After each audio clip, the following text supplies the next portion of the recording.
Assalamualaikum warahmatullahi wabarakatuh. Alhamdulillah wassalatu wassalamu ala Rasulillah wa ala alihi wa sahbihi wa mawalah wa la hawla wa la quwata illa billahi wa ba'd. Qala Allah azza wa jalla ya ayyuhalladzina amanu taqullaha haqqa tuqatih wa la tamutunna illa wa antum muslimun.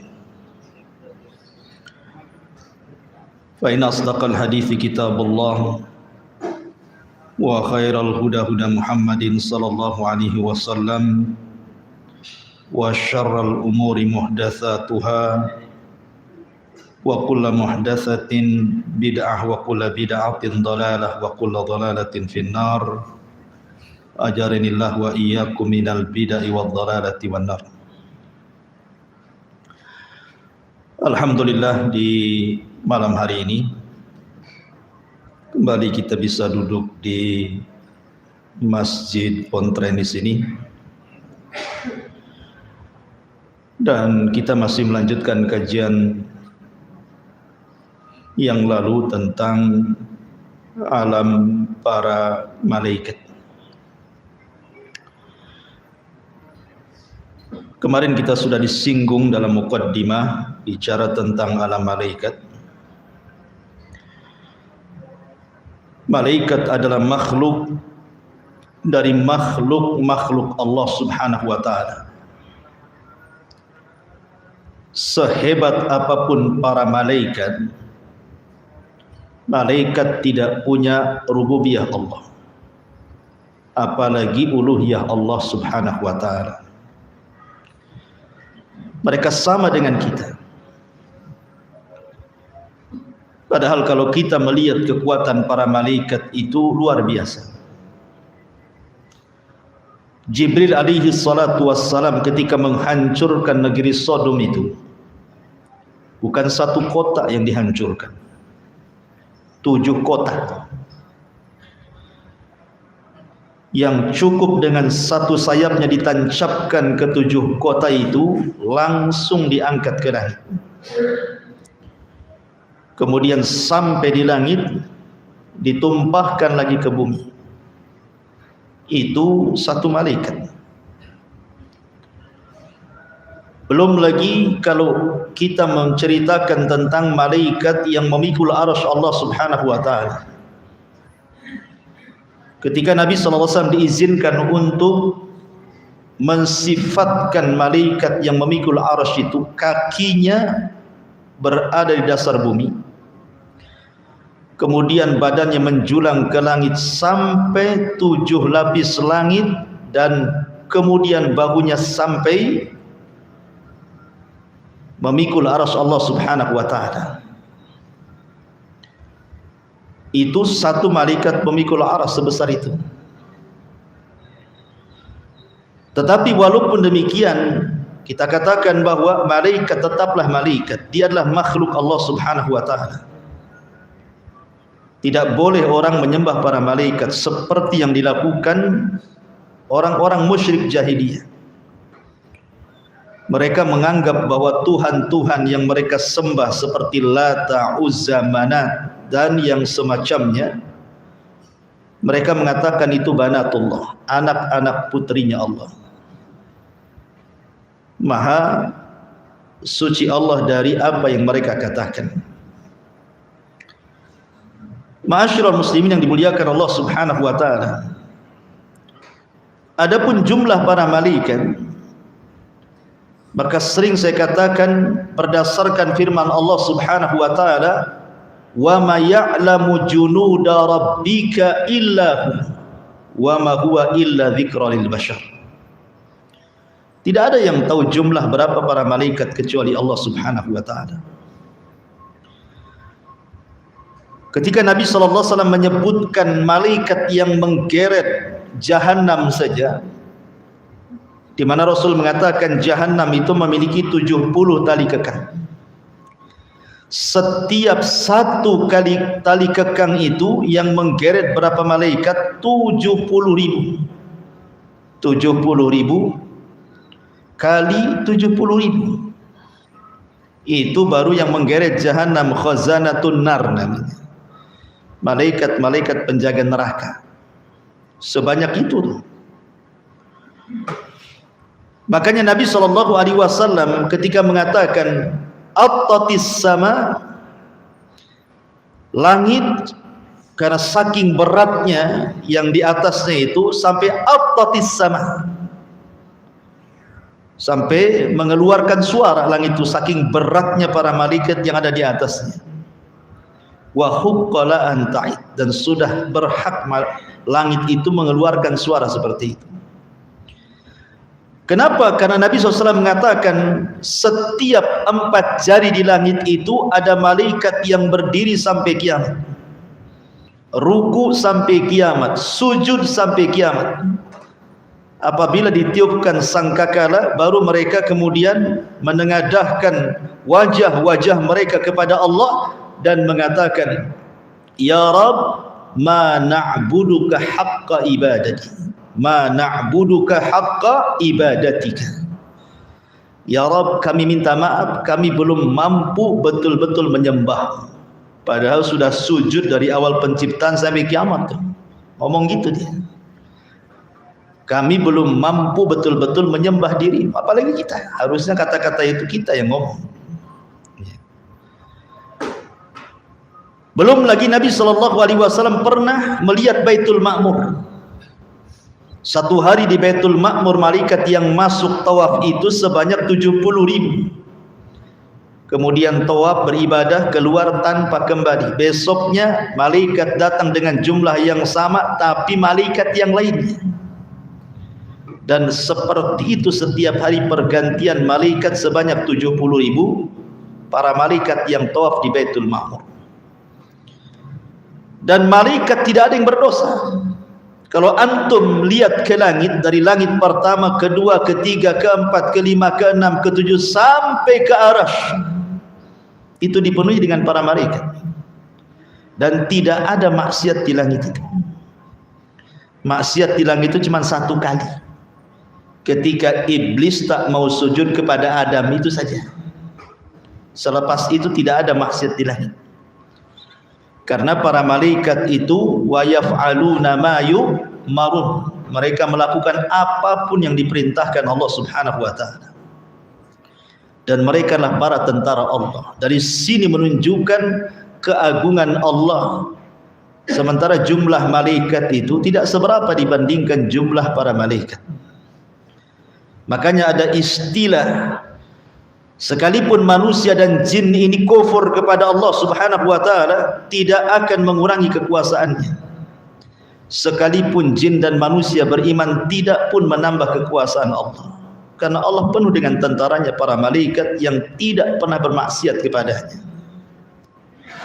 Ma'asyiral muslimin yang dimuliakan Allah Azza wa Jalla, Al-Quran ada menyebutkan beberapa nama dan juga hadis Nabi SAW seperti Jibril, Mikail, Israfil, Malakul Maut, kemudian Ridwan, Zabaniyah, Hamalatul Arash, malaikat hafadhah yang menjaga kita, malaikat kiram al-katibin yang mencatat kita, dan begitu seterusnya. Adapun kalau kita bicara tentang sifat-sifat para malaikat secara singkat, malaikat adalah makhluk yang tidak makan.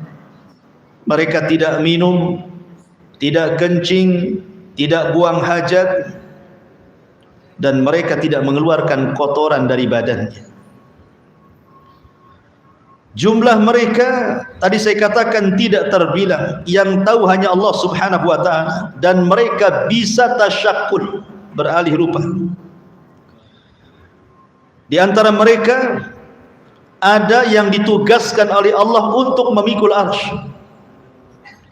Di antara mereka ada yang ditugaskan oleh Allah Subhanahu wa taala sebagai penjaga jahannam, dan jumlahnya 19 berdasarkan nas Al-Quran, 19 malaikat.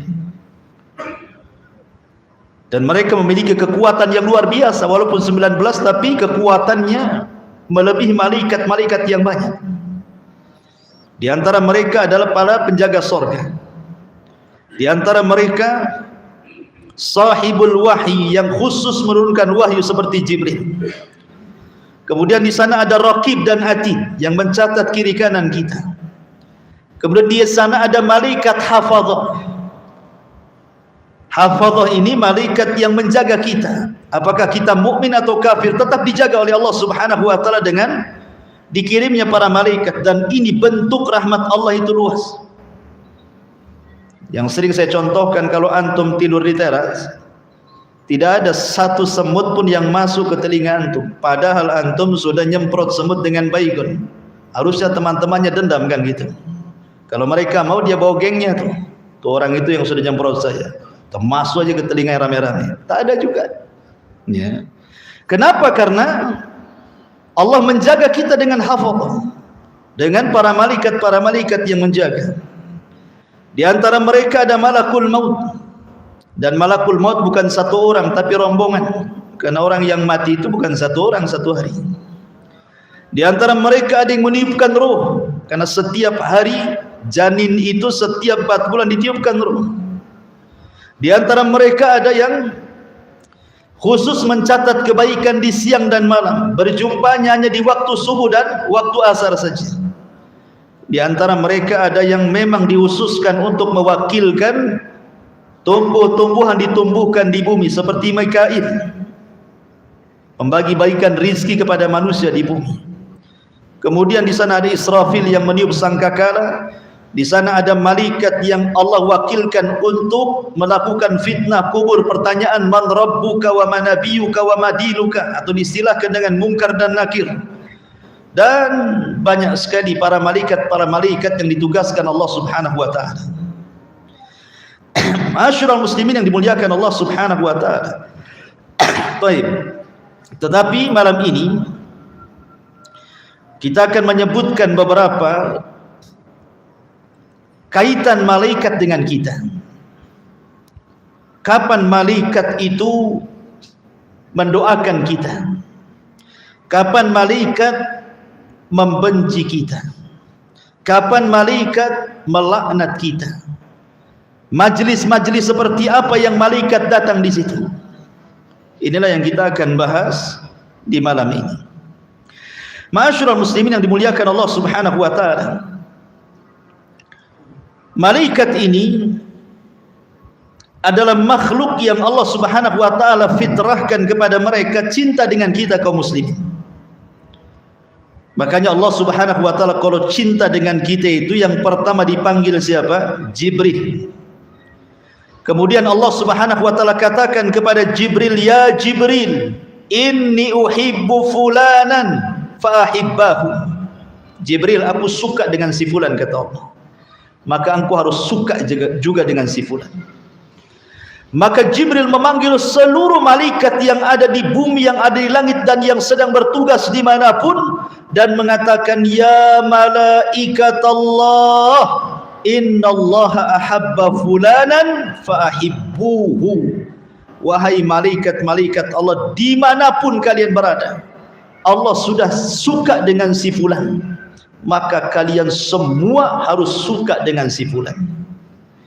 Maka ketika itu Allah Subhanahu wa taala menanamkan kecintaan kepada si fulan tersebut, kecintaan penduduk langit dan kecintaan penduduk bumi. Dengan sebab itu Allah tanamkan dua kecintaan. Kecintaan penduduk langit maksudnya para malaikat, kecintaan penduduk bumi maksudnya manusia dan jin. Lalu apa faedahnya antum dicintai malaikat itu? Dan apa faedahnya antum dicintai manusia? Adapun faedahnya antum dicintai malaikat, itu malaikat yang mencatat amal kita, yang mengantarkan kebaikan kita kepada Allah, yang mencabut nyawa kita. Kalau malaikat sudah suka dengan kita, tidak mungkin dia mengantarkan yang buruk-buruk, tidak mungkin pula mencabut kita dalam posisi su'ul khotimah. Tetapi kalau faedahnya manusia cinta dengan kita, itu sebagai rekomendasi bagi kita saat kematian kita, bahwa kita mati di atas kebaikan. Sebagaimana di zaman Rasul, ada orang bawa jenazah, Semua memuji jenazah itu. Kemudian datang lagi jenazah, semua mencela jenazah itu. Kemudian Rasul mengatakan wajabat. Kemudian sahabat mengatakan, apa makna wajabat wahai Rasul? Maka Rasul mengatakan, jenazah yang pertama yang dipuji manusia, wajabat lahul jannah, maka dia pasti masuk surga.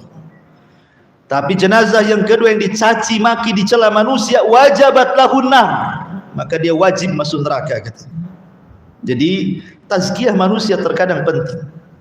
Makanya kalau jenazah disolatkan 40 orang yang tidak menyekutukan Allah, semua bertauhid, kecuali akan mendapatkan syafaat jenazah itu. Ma'asyiral muslimin yang dimuliakan Allah Subhanahu wa taala, kecintaan malaikat kepada orang-orang yang beriman itu sampai membantu dalam peperangan. Perang Badar, kalaulah bukan karena Allah, kemudian 5.000 malaikat dipimpin Jibril, sudah kalah tuh perang Badar itu. Tapi Allah turunkan 5.000 malaikat dipimpin Jibril, menang perang itu. Kemudian juga saking senangnya malaikat kepada orang-orang yang beriman, mereka bersalawat. Sebagaimana Allah Subhanahu wa taala mengatakan dalam surah Al-Ahzab 43, huwallazi yusalli 'alaikum wa malaikatuhu liyukhrijakum minadh-dhulumati ilan nur wa kana bil mu'minina rahima. Dialah Allah yang telah bersalawat kepada kalian. Kalau salawatnya Allah, maksudnya Allah memberikan rahmat. Kalau ada kalimat salawat dari Allah, artinya Allah memberikan rahmat, seperti innallaha wa malaikatahu yusalluna 'alan nabi. Ya. Sesungguhnya Allah dan para malaikatnya bersalawat kepada Nabi. Maksud salawatnya Allah apa? Memberikan rahmat. Maksudnya salawatnya malaikat apa maksudnya? Mendoakan dan memintakan ampun akan dosa-dosa kita. Jadi malaikat itu mendoakan kebaikan kepada kita dan juga mendoakan ampunan kepada kita. Huwallazi yusalli 'alaikum wa malaikatuhu liyukhrijakum minadh-dhulumati ilan nur. Ma'asyiral muslimin yang dimuliakan Allah Azza wa Jalla, bahkan malaikat itu hadir di majlis-majlis ilmu, di majlis-majlis zikir, di majlis-majlis yang dibacakan Al-Quran di situ. Baik di masjid, baik di rumah, baik di majlis taklim, dimanapun. Kalau majlis itu ada zikirnya, ada mempelajari halal haramnya, ada bacaan hadis dan Qurannya, maka malaikat akan datang. Kemudian malaikat akan mendoakan dan memintakan ampun kepada orang-orang yang ada di majelis itu. Dan itu berdasarkan hadis Abu Hurairah radhiyallahu anhu. Kemudian juga para malaikat, mereka tidak pernah lepas dari kita. Malaikat itu tidak pernah akan lepas dari kita.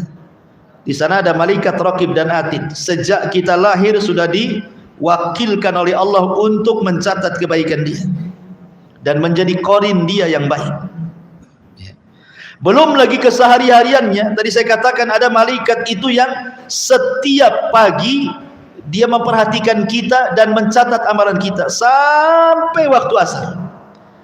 Kemudian di waktu asar mereka naik ke langit, kemudian meletakkan catatan kebaikan kita di Sidratil Muntaha. Kemudian ganti dengan malaikat yang di malam hari memperhatikan kita terus, kemudian mencatat kebaikan kita di malam hari. Apakah kita tahajud, apakah kita witir, apakah kita zikir, apakah kita baca Quran, apakah kita tafakkur, dicatat semuanya sampai waktu subuh. Kemudian naik, kemudian diangkat ke langit dan diletakkan di Sidratil Muntaha. Jadi malaikat itu terus akan memperhatikan manusia. Termasuk juga malaikat itu ada yang ditugaskan ikhwan, hanya menyampaikan sholawat ke kuburan Nabi. Jadi kalau antum bersolawat Allahumma salli ala Sayyidina Muhammad, ini ada malaikat yang menyampaikan sholawat saya, langsung melesat ke kuburan Nabi. Kemudian disampaikan, ya Nabi Allah, si fulan bersolawat kepadamu, maka Rasul akan bersolawat 10 kali kepada kita. 1 kali bersalawat kepada Nabi, Rasul bersalawat berapa? 10 kali kepada kita. Ya. Jadi ada malaikat-malaikat yang mereka mengaminkan setiap doa orang-orang yang beriman saat berdoa. Makanya Nabi SAW mengatakan, da'watul mar'il muslim li akhihi bi dhahril ghaibi mustajabatun inda ra'sihi malakun kullama da'a li akhihi bi khairin qala al malakul muwakkal bihi amin walaka bimithli. Doa seseorang kepada saudaranya tanpa sepengetahuan dia, maka ketika dia berdoa ada malaikat di atas kepala kita. Setiap kita berdoa untuk saudara kita tanpa sepengetahuannya, malaikat yang di atas kepala mengatakan, dan kau akan mendapatkan hal yang sama dengan doamu kepada saudara. Jadi kalau seandainya antum berdoa kepada saya, ya Allah mudah-mudahan diberikan istri lagi lah Bu Merah itu, maka malaikat di atas kepala antum juga, gitu maksudnya, paham ya? Ya, jadi antum kalau mendoakan orang poligami, kata malaikat antum juga, banyak-banyak berdoa seperti itu. Ma'asyiral muslimin yang dimuliakan Allah Subhanahu wa taala.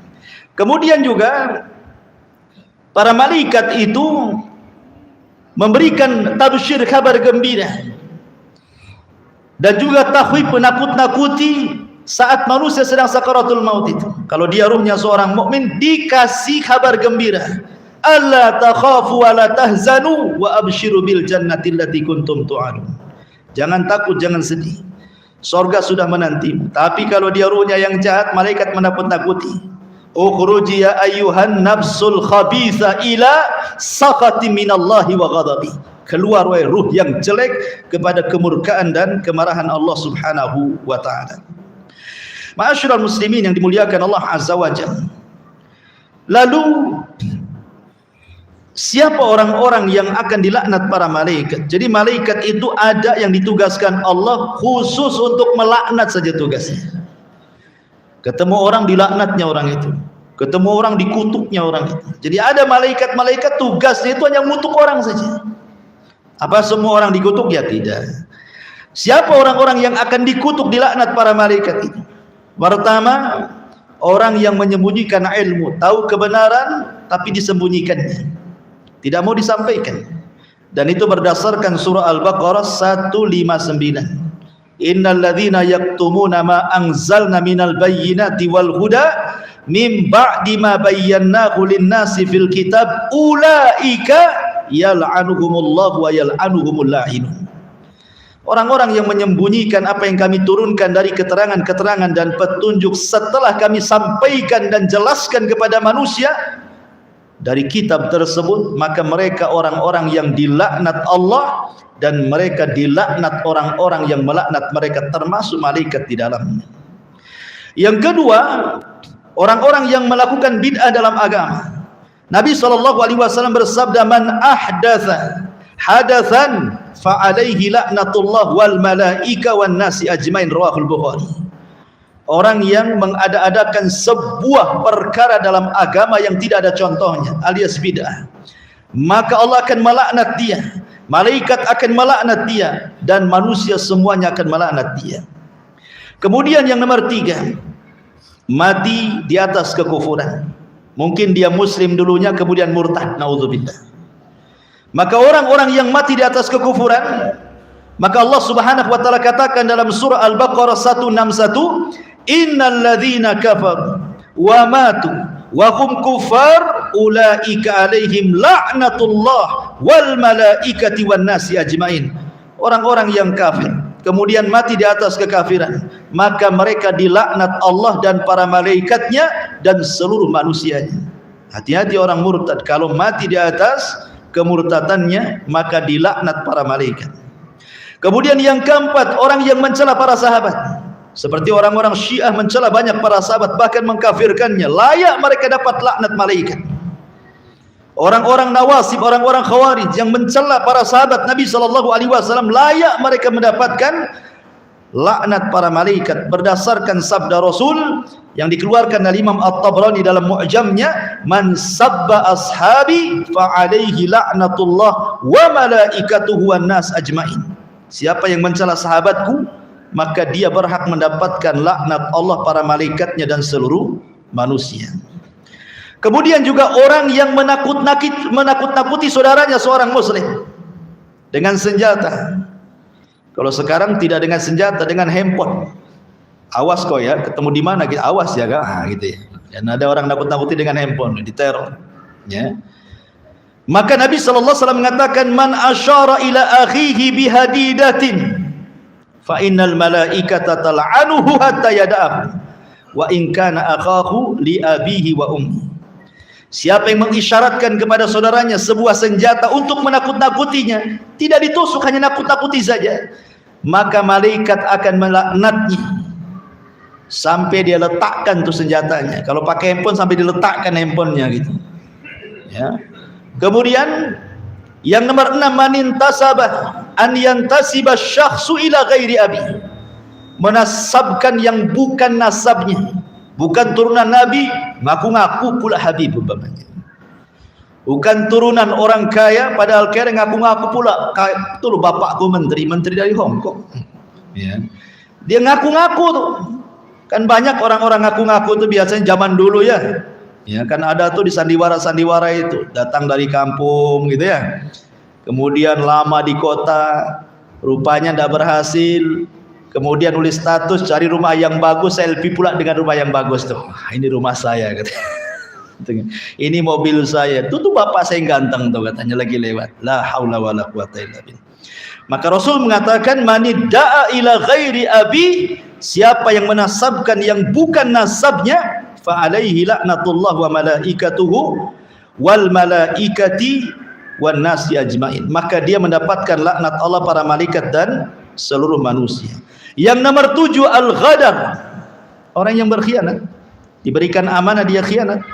Maka ini pun dalam riwayat Bukhari Muslim, fa alaihi laknatullahi wal malaika. Dia akan mendapatkan laknat Allah dan para malaikatnya. Yang nomor 8, irtikabul fasad wa zulmi. Melakukan kerusakan dan kezaliman. Zalim itu macam-macam, mengambil hak orang lain, ya, menggibah, mencaci, memaki dan begitu seterusnya, zalim. Atau merusak bumi, menebang hutan yang merupakan penghijauan, akhirnya ditebang, akhirnya banyak bencana dan begitu seterusnya. Maka orang-orang yang seperti ini, maka Nabi SAW mengatakan, fa alaihi laknatullahi wal malaikati wan nasi ajmain, muttafaqun alaihi. Dia mendapatkan laknat Allah, malaikatnya dan seluruh manusia. Yang nomor 9, mualatu ghairi sayyid alladhi manna 'alal muslim bil hurriyati wal idki. Mungkin seorang budak loyalitasnya tidak diberikan kepada tuannya tetapi kepada orang lain, ini pun dilaknat. Termasuk juga yang nomor 10, seorang wanita yang menolak ajakan suaminya untuk berhubungan, maka wanita ini akan dilaknat sampai dia subuh kalau dia tidak bertobat kepada Allah Subhanahu wa taala. Termasuk juga orang yang berhukum dengan hukum selain Allah Subhanahu wa taala. Berdasarkan riwayat Imam Ahmad, mereka pun orang-orang yang dilaknat Allah Subhanahu wa taala dan para malaikatnya. Inilah orang-orang yang dilaknat. Sekarang orang-orang yang didoakan para malaikat, orang-orang yang didoakan kebaikan, malaikat beristighfar kepadanya, siapa mereka? Yang pertama, mereka adalah orang-orang yang tidur dalam posisi tahir, suci. Jadi sebelum tidur antum berwudu, ya, tidak masalah. Ustaz, saya sudah berhubungan dengan istri, berwudu saja. Karena Nabi SAW pernah berwudu, kemudian menggauli istrinya, berwudu lagi, menggauli istrinya, dan begitu seterusnya. Nah, padahal wudu itu kan menghilangkan hadas kecil. Kalau dia melakukan hadas besar kan secara otomatis batal kan. Wudu untuk tidur berbeda hukumnya. Itu sunnah, wudu saja. Ya, supaya untuk menyemangati kita juga dan tidak didekati setan saat kita tidur. Apalagi dia memang tidak melakukan hubungan, kemudian dia berwudu betul-betul ingin membersihkan dari hadas besar dan hadas kecil, maka disebutkan dalam sahih targhib dan tarhib, man bata tahiran bata fi syiarihi malakun. Siapa yang tidur dalam posisi suci, tidak ada hadas besar dan kecil, maka para malaikat akan berada di samping kiri kanannya. Setiap dia guling ke kanan, malaikat sebelah kanan mengatakan, Allahumma gfir lahu, Allahumma arhamhu. Ya Allah, ampuni dosa orang ini. Ya Allah, rahmati orang ini. berguling lagi ke kiri, sebelah kirinya mengatakan yang sama, ya Allah ampuni orang ini, rahmati orang ini, sampai dia bangun. Dia bangun saja jadi ibadah, ikhwan. Tidur saja jadi ibadah. Tidur di atas ilmu itu jadi ibadah, tapi tidur tanpa ilmu jadi dosa. Ya kan? Tidur di atas ilmu, tahu nih kalau saat tidur antum didoakan malaikat kiri dan kanan, ketika itu tidur antum jadi ibadah, dan mimpi-mimpinya pun pasti enak itu. Tapi kalau seandainya tidur antum tidak demikian, bisa saja mimpinya aneh-aneh. Ya. Ini yang pertama. Yang kedua, muntadirus shalah, orang-orang yang menunggu salat. Nah, seperti kita ini sedang menunggu salat. Dari maghrib tadi salat, sambil nunggu salat ada pengajian nunggu salat isya, kan itu. Maka Nabi SAW mengatakan, inna ahadakum ma qa'ada yantadiru salata fi salatin ma lam yuhdis tad'ulahul malaika.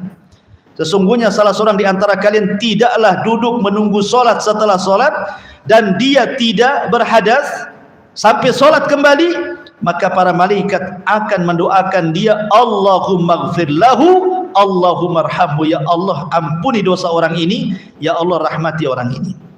Kemudian yang nomor 3, orang yang berada di saf yang paling depan dalam sholat. Ya. Kemudian juga orang yang di saf sebelah kanan, termasuk orang yang berburu saf paling depan, maka mereka adalah orang-orang yang didoakan kebaikan para malaikat.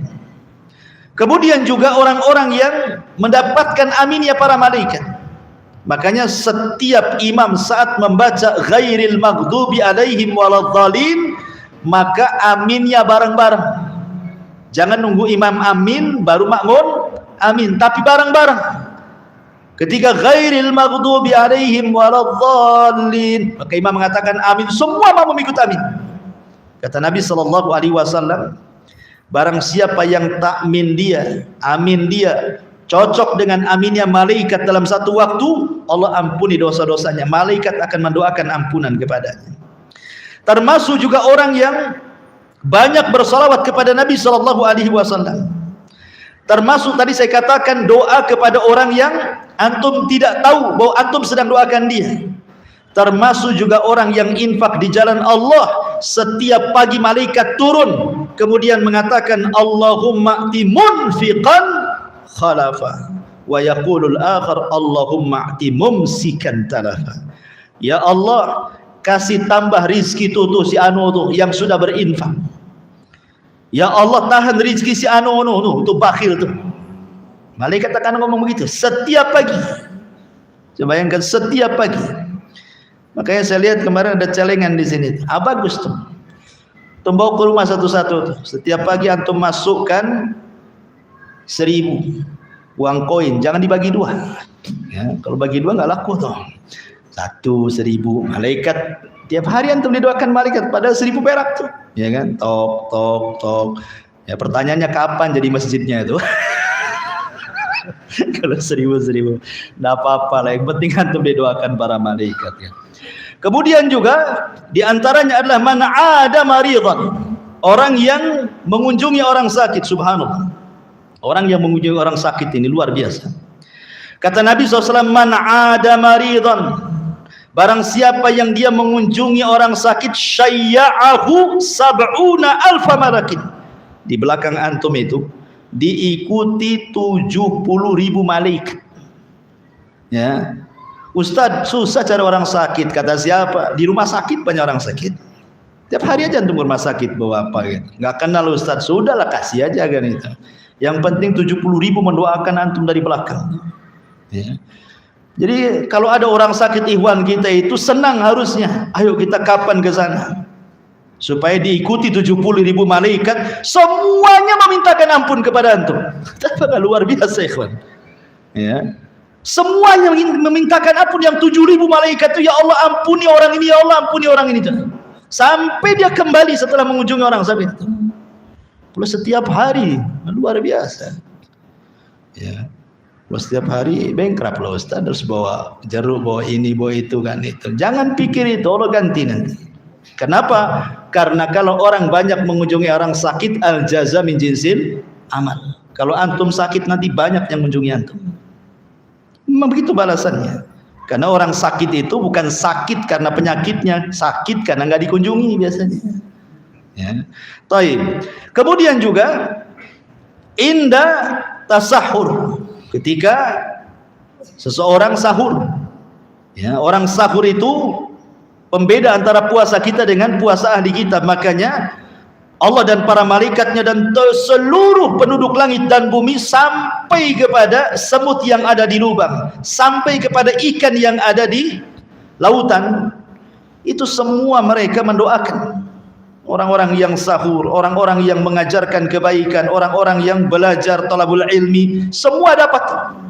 Kan untung tuh, ya. Ma'asyiral muslimin yang dimuliakan Allah Subhanahu wa taala, termasuk juga antum yang bermajelis taklim seperti ini. Kenapa orang yang bermajelis taklim itu, kata Nabi, kalau antum berdiri kemudian selesai pengajian, kata Rasul, qumu maghfuran lakum, dosa kalian sudah diampuni. Kenapa? Karena malaikat berjajar-jajar di atas kepala kita sampai ke langit saja. Dan malaikat yang paling atas berjumpa dengan Allah. Kemudian Allah mengatakan, ngapain kau berbaris-baris sampai ke langit, kata Allah. Maka para malaikat di atas menghabarkan, hambamu ya Rabb, mereka sedang berhalaqah menyebut-nyebut namamu. Ya. Kemudian Allah mengatakan kepada mereka, apa yang dikehendaki hambaku di bawah itu? Mereka mengharap surga. Aku kabulkan permintaan mereka. Makanya tidak ada jalan pintas menuju surga kecuali thalabul ilmi. Man salaka tariqan yaltamisu fihi ilma sahhalallahu bihi tariqan ilal jannah. Siapa yang meniti sebuah jalan dan jalan itu menuju kepada ilmu syar'i, maka itulah jalan yang paling mudah menuju surga. Makanya dulu para ulama itu kalau menghadiri majelis taklim itu luar biasa. Antum tahu Abu Yusuf, muridnya Abu Hanifah, dihabarkan padanya anaknya meninggal. Dia bayar orang, karena dia kaya, dia bayar orang, tolong urus jenazah anak saya. Kemudian dikatakan, kenapa kau tidak urus, itu kan anakmu? Oh, tidak bisa, kalau saya mengurus jenazah anakku nanti aku luput pelajaran Abu Hanifah, katanya. Sampai dia mewakilkan orang untuk menguburkan jenazah anaknya, takut luput pelajaran Abu Hanifah. Antum mau telat ngaji sama saya, gak peduli amat, katanya. Gak datang pun gak peduli, kan nanti minggu depan ada lagi, katanya. Subhanallah, kan. Ma'asyiral muslimin yang dimuliakan Allah Azza wa Jalla. Taib. Inilah diantara orang-orang yang didoakan kebaikan oleh para malaikatnya. Ada amalan-amalan itu yang malaikat nyingkir dari kita, nggak mau dekat-dekat dengan kita. Ya. Seperti apa? Orang-orang yang durhaka kepada orang tua, orang-orang yang memutus silaturahim. Kata Nabi sallallahu alaihi wasallam dari hadis Abdullah ibn Ubay radhiyallahu anhuma, anna Nabi sallallahu alaihi wasallam qala, innal malaikata la tanzil ala qaumin fihim qati'ur rahim. Malaikat tidak akan turun kepada kaum yang di situ sedang memutus silaturahim, sedang durhaka dengan orang tuanya. Enggak akan ada malaikat, malaikat menjauh. Ya. Kemudian yang kedua, antum memelihara anjing tanpa ada unsur darurat. Ya, senang-senang saja, nampak lucu kayak kucing gitu kan. Boleh juga nih. Sampai anjing itu harganya bukan 100.000, ada yang juta-juta tuh, 100 juta pun ada. Ya, padahal lihat, Nabi SAW mengatakan bahwa malaikat-malaikat tidak akan masuk ke rumah yang di dalamnya ada anjing. Bahkan setiap hari dikurangi pahalanya 1 qirat. Antum tahu 1 qirat? Sebesar gunung Uhud itu 1 qirat. Setiap hari dikurangi pahala kita segitu tuh. Kalau antum memelihara anjing tanpa ada hajat dan kebutuhan. Ya. Kemudian juga di rumah antum ada gambar-gambar yang bernyawa, lukisan-lukisan gitu. Ada gambar-gambar yang bernyawa, entah gambar orang, gambar binatang, atau gambar apa yang bernyawa sifatnya. Maka Rasul mengatakan, la tadkhulul malaikatu baitan fihi kalbun wala suratun. Malaikat tidak akan masuk ke rumah yang ada anjing dan ada gambar yang bernyawanya. Kemudian yang keempat, tidak akan masuk kepada rumah yang ada al-jaras. Antum tahu jaras? Jaras seperti lonceng, itu namanya jaras ya. Ataupun wal musik, Rumah yang dipenuhi dengan musik. Di zaman Rasul tidak ada musik keluar dari rumah itu, semua Quran. Di zaman sekarang tidak ada satu pun rumah kecuali Quran musik. Terbalik kan itu. Maka Nabi SAW mengatakan la tadkhulul malaikatu baitan fihi jarasun. Malaikat tidak akan masuk ke rumah yang ada jarosnya, loncengnya. Dalam riwayat kata para ulama, jaros itu maksudnya mazamiru syaitan, seruling-seruling syaitan, nyanyian, musik-musik ya. Karena namanya musik dengan Quran itu berlain arah tuh. Orang kalau cinta musik benci Quran, kalau orang cinta Quran benci musik. Tidak bisa 50-50 itu. 50-50 lah Ustaz, 50% Quran, 50% musik, hilang Qurannya ya. Itu memang tidak bisa dicampurkan musik dengan Quran itu. Makanya dahulu orang-orang jahiliyah apabila Nabi membacakan Quran, apa kata mereka? La tasma'u lihadal Quran wa alghaw fihi, katanya. Buat gaduh-gaduh, buat musik-musik, buat nyanyi-nyanyi, biar suara Muhammad enggak kedengaran gitu. Itulah orang jahiliyah seperti itu. Ya. Karena musik itu dari syaitan. Ya. Sementara Al-Quran dari Allah Subhanahu wa taala. Tidak mungkin syaitan dengan Allah, kalamullah berjumpa kan itu. Kemudian di antaranya malaikat akan pergi adalah wujudur rawaih al-kariha fil bait. Rumah yang bau ya, enggak pernah disapu, enggak pernah dipel gitu kan. Bau pokoknya. Antum di depan rumahnya parit kotor loh, enggak pernah dibersihkan. Nunggu kerja bakti RT. Mikirlah, ya kan? Itu enggak ada malaikat tuh. Yang penting soal parit sebelah bau terserah. Yang penting rumah kita parit bagus kan itu ya. Nampak nih sapi teng nih bau-bau, tutup. Ya. Karena tidak suka malaikat yang bau-bau. Makanya kenapa Nabi SAW mengusir orang yang mulutnya bau bawang ketika hendak sholat. Kenapa? Karena malaikat yata'adza bihi kama yata'adza bihi banu Adam, kata Rasul. Karena malaikat tersakiti sama dengan kita yang di sampingnya juga tersakiti dengan bau manusia. Ya, makanya Rasul mengusir orang yang bau bawang, suruh bersiwak dulu. Termasuk juga wujudul bauli al-muntaqi fil baiti. Seseorang meletakkan najis di rumahnya, seperti umpamanya antum merawat orang sakit nih. Ya, terkadang dia tidak bisa kencing, terpaksa ditaruh di aqua gitu. Kalau sudah penuh cepat buang biar bersih. Ya, karena malaikat tidak suka di situ ada najis-najis yang tergenang. Apalagi diletakkan, buat apa juga? Kan kadang-kadang ada orang penakut, tidak mau ke kamar mandi, kencing pula di botol aqua. Lupa pula dia tak buang gitu kan.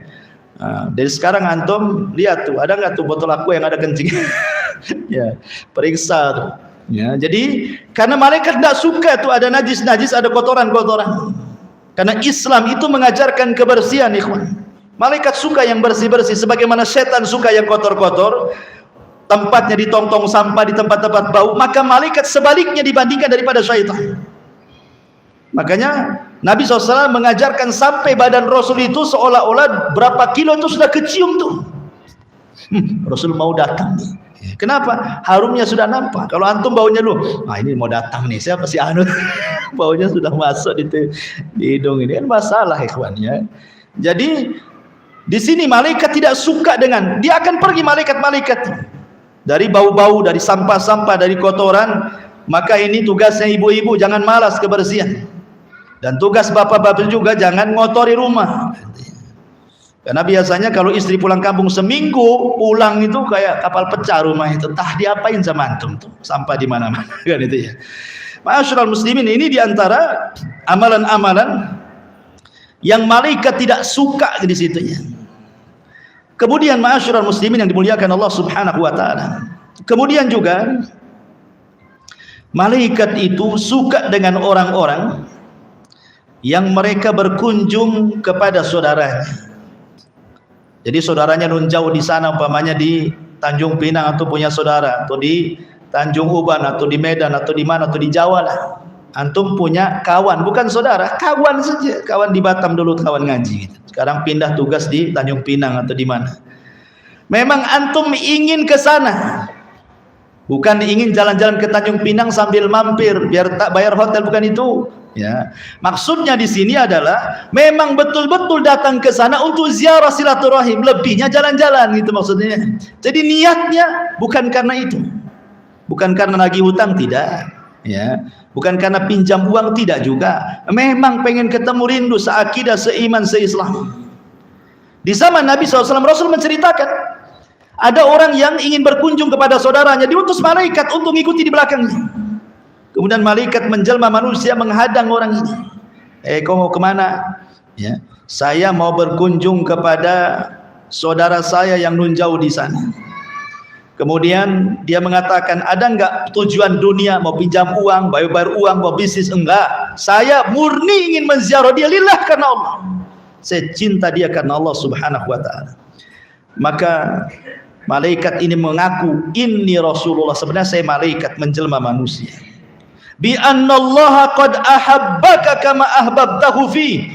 Ingat, Allah sudah cinta kepadamu sebagaimana engkau cinta kepada dia. Dan tadi saya katakan, kalau Allah sudah cinta kepada kita, siapa yang dipanggil? Jibril. Jibril, aku cinta dengan si anu, kau cinta juga. Jibril memanggil semua malaikatnya, si anu dicintai Allah, kalian harus cinta kepadanya. Luar biasa gitu. Ya, nggak harus jauh-jauh ke Pinang lah kan, itu di Batam kan kawan antum banyak. Antum kalau datang pinjam duit saja, ya, sekali-kali datang ikuti silaturahim, bawalah buah-buahan hadiah, ya kan, kemudian pulang lagi. Jangan pula mengharap kapan dia datang. Kemarin saya sudah datang bawa ini bawa itu, awas kalau tak datang, itu namanya barter tuh, ya. Bukan seperti itu. Kita berkunjung lillah, bukan karena antum pancing dengan 1 kresek salak supaya dapat 3 kresek mangga, bukan itu judi namanya. Kan itu ya, nggak boleh seperti itu. Sudah isya belum? Pas ya? Oke, alhamdulillah. Subhanallah bihamdika, asyhadu an la ilaha illa anta astaghfiruka wa atubu ilaik. Wallahu ta'ala alam. Assalamualaikum warahmatullahi wabarakatuh.